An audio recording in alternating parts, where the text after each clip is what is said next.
സംസ്ഥാനത്തെ സാധാരണക്കാരുടെ പ്രധാന ആശ്രയമായിരുന്ന ജനകീയ ഹോട്ടലുകൾ കടുത്ത പ്രതിസന്ധിയിൽ. കഴിഞ്ഞ 6 വർഷത്തിനിടെ 543 ജനകീയ ഹോട്ടലുകൾ അടച്ചുപൂട്ടി. സർക്കാർ സബ്സിഡി അവസാനിപ്പിച്ചതും നടത്തിപ്പ് ചെലവ് കുത്തനെ ഉയർന്നതും ഒട്ടേറെ കുടുംബശ്രീ പ്രവർത്തകരെ കടക്കണിയിലാക്കിയിരിക്കുകയാണ്.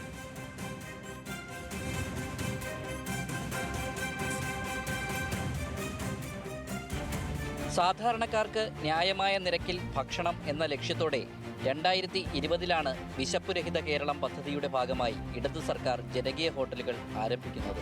കുടുംബശ്രീയുടെ നേതൃത്വത്തിൽ 20 രൂപയ്ക്ക് ഊണും 25 രൂപയ്ക്ക് പാഴ്സലും നൽകിയിരുന്ന ഈ സ്ഥാപനങ്ങൾ കോവിഡ് കാലത്തടക്കം സാധാരണക്കാർക്ക് വലിയ ആശ്വാസമായിരുന്നു. എന്നാൽ ഇന്ന് ആ ആവേശം കെട്ടടങ്ങുകയാണ്. സംസ്ഥാനത്ത് പ്രവർത്തിച്ചിരുന്ന 1198 ജനകീയ ഹോട്ടലുകളിൽ 543 എണ്ണവും ഇതിനകം പൂട്ടിക്കഴിഞ്ഞു. ബാക്കിയുള്ളവയാകട്ടെ കടുത്ത പ്രതിസന്ധിയിലുമാണ്. ഹോട്ടലുകളുടെ കെട്ടിട വാടക, വെള്ളക്കരം, വൈദ്യുതി ബിൽ എന്നിവ തദ്ദേശ സ്ഥാപനങ്ങൾ വഹിക്കുമെന്നായിരുന്നു സർക്കാർ നൽകിയ ഉറപ്പ്. എന്നാൽ ഈ വാഗ്ദാനം പാലിക്കാൻ പല തദ്ദേശ സ്ഥാപനങ്ങൾക്കും കഴിയാതെ വന്നതോടെ പദ്ധതി ആരംഭിച്ച് 2 വർഷത്തിനുള്ളിൽ തന്നെ 165 ഹോട്ടലുകൾ പൂട്ടേണ്ടി വന്നു. തിരുവനന്തപുരം കോർപ്പറേഷൻ വൈദ്യുതി ബിൽ അടയ്ക്കാത്തതിനെ തുടർന്ന് KSEB ഹോട്ടലിന്റെ ഫ്യൂസ് ഊരിയപ്പോൾ കെട്ടുതാലി പണയം വെച്ചാണ് വനിതാ ജീവനക്കാർ സ്ഥാപനം തുറന്നു പ്രവർത്തിപ്പിച്ചത്. ഒരു ഊണിന് 10 രൂപയാണ് സബ്സിഡിയായി സർക്കാർ നൽകിയിരുന്നത്.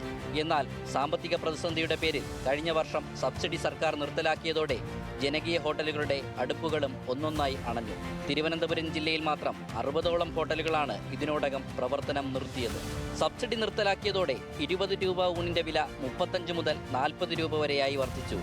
ഇതോടെ സാധാരണക്കാരും ഈ ഹോട്ടലുകളെ കൈയൊഴിഞ്ഞ അവസ്ഥയാണ്. തിരുവനന്തപുരം SMV സ്കൂളിന് സമീപത്തെ അനന്തപുരി ഹോട്ടലിൽ പണ്ട് ദിവസവും 1150 ഊണുകൾ വിറ്റുപോയിരുന്ന സ്ഥാനത്ത് ഇന്ന് 350 പേർ മാത്രമാണ് എത്തുന്നത്. സർക്കാർ പെട്ടെന്ന് സബ്സിഡി അങ്ങ് നിർത്തലാക്കി. ഇപ്പം സബ്സിഡി നിർത്തലാക്കിയിട്ട് പറഞ്ഞ് വാങ്ങാൻ വരുന്ന ആൾക്കാരിൽ നിന്ന് 35 രൂപയ്ക്ക് വന്ന് മാറ്റണം, നിങ്ങൾക്ക് സബ്സിഡി ഇല്ലെന്ന് പറഞ്ഞു. അതിൽ അന്ന് തൊട്ട് ഇപ്പോൾ ഞങ്ങൾ 30 രൂപയ്ക്ക് തന്നെ എന്ന് വെച്ചാൽ അന്ന് തൊട്ട് ഇപ്പോൾ ഈ ഗ്യാസിന് വില കൂടിയ സമയം വരെ 35 രൂപ വെച്ചാണ് കൊടുക്കുന്നത്. അപ്പോഴും പെട്ടെന്ന് അങ്ങ് ആൾ കുറഞ്ഞു. പെട്ടെന്ന് ഒരു സുപ്രഭാതത്തിൽ 15 രൂപ അങ്ങ് കൂട്ടിയപ്പോഴത്തേക്ക് ആൾ കുറഞ്ഞു. നമ്മളെ സംബന്ധിച്ച് ഹോട്ടലിൽ നടത്തിക്കൊണ്ട് പോകുന്നതിന് വളരെയധികം ബുദ്ധിമുട്ടാണ്. കാരണം മറ്റെല്ലാ ജനകീയ ഹോട്ടലും പൂട്ടി എന്നുള്ളൊരു അറിവാണ് ഞങ്ങൾക്ക് ഉണ്ടാകുന്നത്. ഇതിനിടയിൽ പശ്ചിമേഷ്യൻ യുദ്ധത്തെ തുടർന്നുള്ള ഗ്യാസ് ക്ഷാമവും അവശ്യ സാധനങ്ങളുടെ വിലക്കയറ്റവും കൂടിയായതോടെ ഊണിന്റെ വില പലയിടത്തും 45 മുതൽ 50 രൂപ വരെ കടന്നു. 10 രൂപ സബ്സിഡിയുടെ പേരിൽ സർക്കാർ കൈയൊഴിഞ്ഞതോടെ ഈ സ്വപ്ന പദ്ധതിയുടെ ഭാവി ഇപ്പോൾ തുലാസിലാണ്.